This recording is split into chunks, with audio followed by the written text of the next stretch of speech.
السلام علیکم یا علی مدد. میں ہوں آپ کا میزبان شکیل اختر.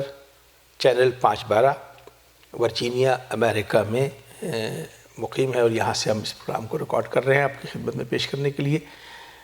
میرا نام شکیل اختر ہے اور میرے ساتھ شریک گفتگو ہیں علامہ عشرت عباس جعفری صاحب. موضوع ہے تہذیب اعضا. تہذیب اعضا میں ہم نے تاریخ عزاداری پر گفتگو کی ہے. میرا خیال تھا کہ ہم ایک پروگرام میں 2 پروگرام میں تاریخ عزاداری کو سمیٹ لیں گے تو آگے چلیں گے، لیکن اب یہ سلسلہ کہاں تک جاتا ہے اس کو آپ کو اندازہ ہوگا. پچھلے پروگرام میں ہم پہنچے تھے کہ جناب زینب سلام اللہ علیہ کی کارکردگی میں جو قافلہ مدینے کی طرف روانہ ہوا تھا، راستے میں کون سی صورتحال اور کیسے اس پروپیگنڈے کو چاک کیا جناب زینب عالیہ اور سید سجاد کے اس قافلے نے. قافلہ پہنچا ہے مدینہ، اور مدینے میں عزاداری کیسے شروع ہوئی یا لوگ جو تعزیت کرتے تھے اس کے کیا اثرات ہوئے، آج ہم اس پروگرام میں گفتگو کریں گے جناب عشرت عباس جعفری صاحب سے. سرکار السلام علیکم. آپ کا بہت شکریہ، ہم آپ کو بہت زحمت دے رہے ہیں. ہماری مدینے پہنچ گیا قافلہ بشیر ابن جزلم کی آواز کے ساتھ کہ مدینے کے لوگوں مدینہ رہنے کے قابل رہا. میں چاہوں گا کہ تو مدینے کی عزاداری کے بارے میں گفتگو فرمائیے گا، اور میں چاہوں گا، میری خواہش ہے کہ جناب ام کلثوم کے کردار پر تھوڑی سی روشنی ڈالیے گا. جی بسم اللہ الرحمن الرحیم. السلام علیکم جناب. بہت شکریہ یا علی مدد، آپ نے مجھے یاد کیا دوبارہ پھر اس پروگرام میں. کہ ہمارے سارے ناظرین جو ہے وہ ناظرین کا بھی شکریہ، اور چینل 512 کے بھی بہت مشکور اور ممنون ہیں ہم کہ انہوں نے ہمیں اس سلسلے کو چلاتے رہنے کی توفیق دی اور موقع دیا ہوا ہے. یہ سب ان کی کاوشیں ہیں، ہم تو صرف تھوڑی دیر کے لیے بیٹھ جاتے ہیں اور شکیل صاحب ہمارے سوال کر رہے ہیں. حضور بات اتنی سی ہے کہ مدینہ میں بذات خود پہلے تو جناب میں نے جیسے کہ پچھلے پروگرام میں عرض کیا تھا کہ معصومین کی جو ہمارے گھرانہ اہل بیت ہے، جس میں جناب زینب ہیں، جناب ام کلثوم ہیں، جناب رقیہ ہیں، جناب ام رباب ہیں، اور جو بیبیاں بچ کے کربلا سے آئی ہیں جن کی تعداد 12 تک بتائی گئی ہے، جن میں جناب فضا بھی شامل ہیں، اور جناب سید سجاد اور امام محمد باقر علیہ السلام. یہ ہستیاں، ان کی پوری سیرت ہی مصائب ہی مصائب، یعنی پورا وجود جو ہے وہ وجود مصائب میں ڈھلا ہوا ہے. ایک تھوڑی سی وضاحت چاہوں گا قبلہ کہ جناب ام کلثوم کا ایک مرثیہ ملتا ہے مدینہ پہنچنے تک. پورے راستے میں جناب ام کلثوم کی خاموشی ہے. جناب زینب کے خطبے ملتے ہیں، جناب زینب کی ارشادات ملتے ہیں، جناب ام کلثوم کی خاموشی ملتی ہے. اس پہ تھوڑی سی روشنی ڈال کے ہم چاہیں گے. اس میں تھوڑا سا یہ اہل بیت کے گھرانے کا طریقہ زندگی ہے، ان کی سیرت اس طرح سے ہے کہ اس قدر ڈسپلن ہے، یعنی انتہا ہے ہر چیز کے اندر. آپ یوں سمجھیے کہ کمال ہے، اپنی کمال پہ پہنچی ہوئی ہے ہر چیز، کہ بڑے کے سامنے چھوٹا اپنے آپ کو اس طرح رکھتا ہے کہ اس کا کردار اس کے بڑے میں ضم ہو جاتا ہے. تہذیب آل محمد، یہ تہذیب آل محمد ہے. یہ نہیں ہے کہ ہر آدمی اپنی جگہ اپنے آپ کو ظاہر کر رہا ہو اور دکھا رہا ہو. جناب عباس علیہ السلام کے کربلا میں 3 بھائی اور بھی موجود ہیں، لیکن ہمیں تاریخ میں کہیں ان کا ذکر نہیں ملتا کہ ان کی شہادت کیسے ہوئی، ان کی تفصیلات نہیں اس طرح سے ملتی. اس کی وجہ یہ نہیں، حالانکہ شہید ہیں، مانتے ہیں، سب کے علم میں ہے کہ وہ شہید ہوئے، صرف اتنے ہے کہ تربیت اس طرح سے تھی کہ ان کا کردار جناب عباس کے کردار میں تحلیل ہو گیا. اب جو جناب عباس کا کردار ہے وہی ان کے باقی بھائیوں کا کردار ہے. اسی طرح کربلا سے لے کر اور واپسی تک اگر جناب ام کلثوم کا کہیں آپ کو کردار نظر نہیں آ رہا ہے تو اس کی وجہ وہ سلیقہ ہے، وہ طریقہ ہے، وہ تہذیب ہے جو آل محمد کی ہے کہ جب بڑی بہن موجود ہے تو چھوٹی بہن خاموش رہے گی. اور ان کے مرثیے وغیرہ موجود ہیں ویسے ہیں، ان کا بیوی کا ذکر ہے آگے. اب دیکھیے ہم صرف جناب ام کلثوم کا اس وقت ذکر کر رہے ہیں. آپ بتائیے جناب رقیہ کا کہاں ذکر ملتا ہے تفصیل سے؟ جناب رباب کا کہاں ذکر؟ جناب رقیہ کا تھوڑا سا ذکر کہاں ملتا ہے؟ جہاں وہ کوفے میں آئیں اور انہوں نے اپنے شوہر کا جنازہ میت کو دیکھا باب سعد پہ لٹکا ہوا. اس وقت اس سے جو گفتگو کی ہے وہ تھوڑی بہت نقل کی گئی. وہ ایک سیپریٹ رشتہ تھا، اس لیے وہاں جناب زینب اور ام کلثوم سے ہٹ کے وہ ایک بیان وہاں نظر آتا ہے. اس کے بعد کہیں نہیں، اس کے بعد پھر کہیں نہیں. اس کا یہ مطلب نہیں کہ انہوں نے کچھ کیا نہیں، لیکن وہ کردار ان کے اندر تحلیل ہوتا چلا گیا جناب زینب پہ. اسی طرح قبلہ میں یہ سمجھتا ہوں شکیل صاحب کہ کربلا کے بعد بھی تھوڑا بہت ذکر آیا ضرور جناب ام کلثوم. غالباً یہ وہ وقت ہوگا جب جناب زینب نے تھوڑی سی دیر کے لیے بیوی کو خود آگے کیا ہوگا کہ اب آپ ذرا تھوڑا سا، کیونکہ وہ ایک ایسی کیفیت میں تھی کہ مدینے میں واپس لوٹ رہی تھی، اس مدینے میں جہاں سے بھرا ہوا گھر لے کے گئی تھی. تو اس دوران جناب ام کلثوم کا کردار کچھ نظر آتا ہے. اس کے بعد پھر خاموشی نظر آتی ہے کیونکہ اب جناب زینب پھر موجود ہے. یہاں 35 سال تک جناب سید سجاد بھرپور طریقے سے لوگوں سے ملاقات کر رہے ہیں. 61 ہجری کے بعد صحیفہ 61 ہجری سے لے کے 35 سال 95 ہجری تک. جی 95 ہجری تک یہ کردار آل محمد سے وابستہ رہا کربلا. جی باہر کے لوگ نہیں اس میں شامل. نہیں، اس میں باہر کے لوگ اس لحاظ سے شامل ہیں کہ جناب سید سجاد کے جو چاہنے والے تھے، جو صحابی تھے، وہ آذربائیجان تک کے لوگوں کا اس میں ذکر ملتا ہے اور کابل کے لوگوں کا ملتا ہے جو بڑی دور دور سے آتے تھے، جن میں ایک ان کے صحابی کا نام ہی کابلی ہے. وہ اور دوسرے لوگ تھے جو آتے تھے اور آ کر سید سجاد سے ملاقات کرتے تھے. سمرقند سے لوگ آتے تھے، بخارا سے لوگ آتے تھے، آ کے ملاقات کرتے تھے حج کے بعد اور سید سجاد سے گریے کی حالت میں ملتے تھے. کیفیت کیا ہوتی تھی؟ میں اب جو کتابوں میں لکھا ہے کہ جب امیر مختار نے کچھ سر بھیجے ہیں تو اپنے اصحاب کے ساتھ بیٹھے. 5 سال تک آل محمد کے گھرانے میں چولہے نہیں جلے اور 5 سال تک بیویوں نے سروں بالوں میں تیل نہیں ڈالا. جناب مختار کی تاریخ میں ملتا ہے کہ 5 سال کے بعد پہلی دفعہ گھر سے دھواں نکلتا ہوا دیکھا گیا. تو یہ 5 سال جو پورا ہے اس کی کیفیت مطلب کیا لکھی کتابوں؟ اصل میں یہ وہ دور ہے جب غم اس شدت پہ ہے، کیونکہ دیکھیے ابھی تک تو قید و بند تھی، پردیس تھا.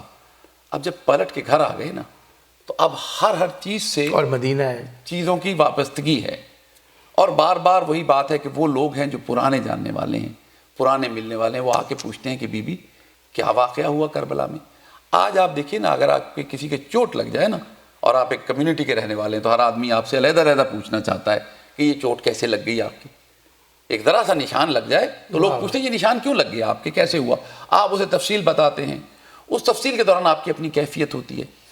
اگر آپ کی اپنی ذات کے لیے کچھ ہو تو آپ برداشت کر لیتے ہیں، لیکن جہاں پوچھنے والا پوچھے کہ آپ کے مولا پہ کیا گزری، آپ کے بھائی پہ کیا گزری، آپ کے بھتیجوں پہ کیا گزری، اور بتانا یہ پڑے کہ نیزہ کی برچھی جو ہے وہ سینے میں لگی اور وہ برچھی کا جو برچھی ٹوٹ گئی اور اس کو امام حسین کو نکالنا پڑا.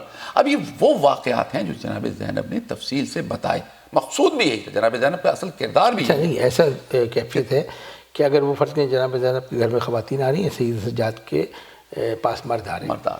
یزید کی حکومت 61 ہجری سے لے کر 63 ہجری تک، یہ جو 3 سال اس میں حکومت تو یزید کی ہے نا. تو اس وقت کیا پابندیاں ہیں، کچھ ایسی سختیاں ہیں یا مدینے میں کوئی انقلاب آیا ایسا؟ یا یہ ایک پوری علیحدہ سے گفتگو ہے کہ اصل میں اس وقت ایک تو جناب محمد حنفیہ کا کردار ہے کہ انہوں نے ایک شیلٹر دیا ہے، شیلڈ بن گئے وہ آگے آ کے، اور انہوں نے دنیا میں یہ اعلان کر دیا کہ مجھے امام مانو. وہ اصل میں اپنے آپ کو امام نہیں منوا رہے ہیں. انہیں پتا ہے کہ جو تیر جو آج کی زبان میں اگر ہم کہیں تو جو گولی، یا اس زمانے میں کہہ رہا ہوں جو تیر تلوار آنی ہے امام کی طرف، وہ امام کی طرف نہ آئے، وہ میری طرف. انہوں نے وہ اپنی طرف وہ شیل. اچھا، دوسری طرف یہ ہے کہ جناب سید سجاد چونکہ کیفیت گریہ میں ہیں اور مصائب امام حسین علیہ السلام بیان کر رہے ہیں، تو اس میں حکومت اور باقی لوگوں اس طرف زیادہ متوجہ نہیں ہیں، جس سے کہ وہ یہ دیکھ رہے ہیں کہ بھئی یہ تو اس وقت رو رہے ہیں صرف، اور انقلاب کی صورت یہ بھی نہیں ہے، اسی میں تبلیغ بھی ہو رہی ہے، اسی کے اندر توحید بتائی جا رہی ہے، اسی کے اندر دعا مانگنے کا طریقہ سکھایا جا رہا ہے، صحیفہ سجادیہ کی تعلیم ہو رہی ہے. لیکن ساتھ ساتھ یہ بھی بتایا جا رہا ہے کہ کربلا میں کیا ظلم ہوئے. پوچھنے والے پوچھتے ہیں مولا بہت دن ہو گئے، اب کیوں، اب تو بس کیجئے. تو کہا منحال تم نے انصاف نہیں کیا، کیسی باتیں کر رہے ہو. جس کے گھر میں ایک دن میں 72 جنازے نکلے ہو. جب یعقوب کا ایک یوسف جدا ہوا تھا تو روتے روتے. اچھا، یہ سب وہی جملے ہیں جو مصائب کے ہیں اور یہ سب تاریخ کے جملے ہیں. اچھا سرکار، شہاب الدین ظاہری کا ایک نام ملتا ہے مدینے میں جناب سید سجاد کے دور میں، یہ مستند واقع ہے. مستند واقع ہے، بالکل. میں چاہوں گا ہمارے سامنے والوں کو تھوڑا سا اگر بتائیں. شہاب الدین ظاہری ایک اصل میں ائمہ اہل سنت کے اماموں میں سے ایک امام ہے، محدث ہے. ان کا تعلق اہل تشیع سے نہیں تھا. اہل تشیع سے نہیں ہے، لیکن یہ کسی قتل میں ملوث ہو گئے تھے اور اس کی وجہ سے یہ چھپے پھر رہے تھے.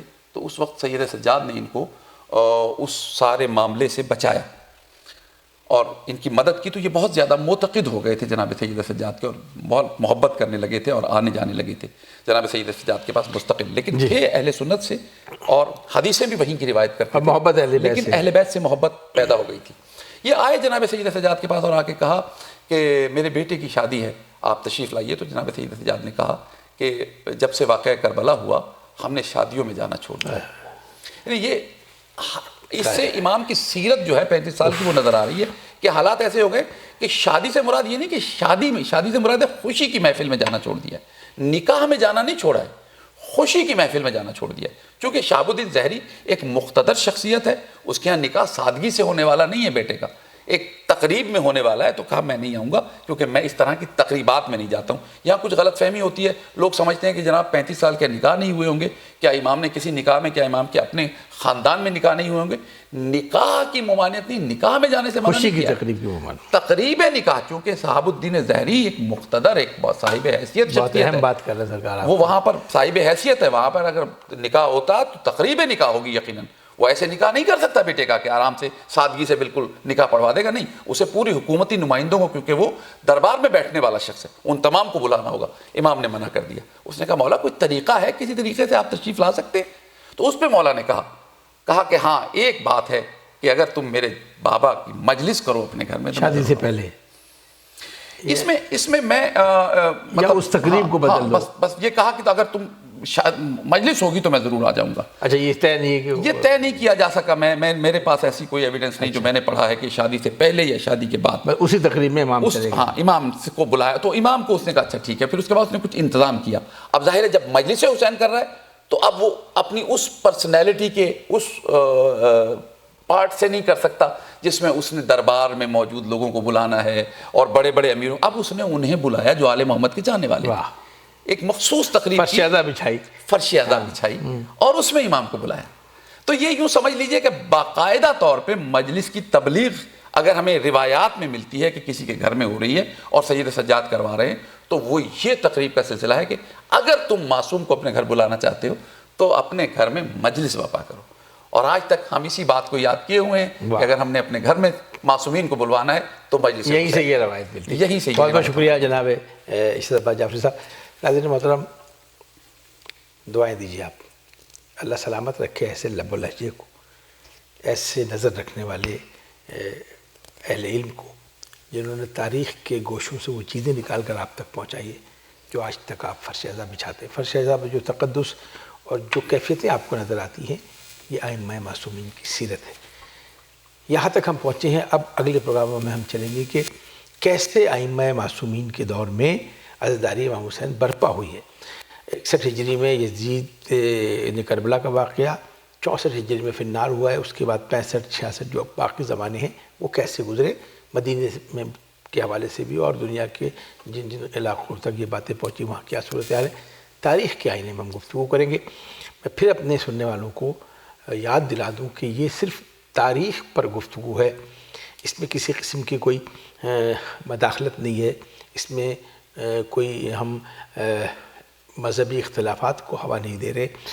اپنی اپنی تاریخ ہے. ہم صرف عزاداری کی وہ تاریخ جو آج تک منائی جاتی ہے امریکہ میں یا پورے برصغیر یا پوری دنیا میں، اس پر ہم ائمہ کے کردار کی روشنی میں تاریخ دان سے، ایک مورخ سے پوچھ رہے ہیں جناب اشرف عباس جعفری صاحب.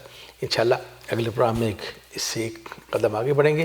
آپ منتظر ہیں، مجھے اندازہ ہے آپ کے ٹیلی فون کالز ہمیں ریسیو ہوئی ہیں، بہت سے سوالات جمع ہوئے. جب بہت سے سوالات اکٹھے جمع ہو جائیں گے تو ہم انشاءاللہ وہ پروگرام اس سوالوں کے جواب پہ منحصر 1 یا 2 3 جتنے بھی ہوں گے وہ منعقد کریں گے تاکہ آپ کو ان سوالوں کا جواب مل جائے اور ہم آگے جا سکیں.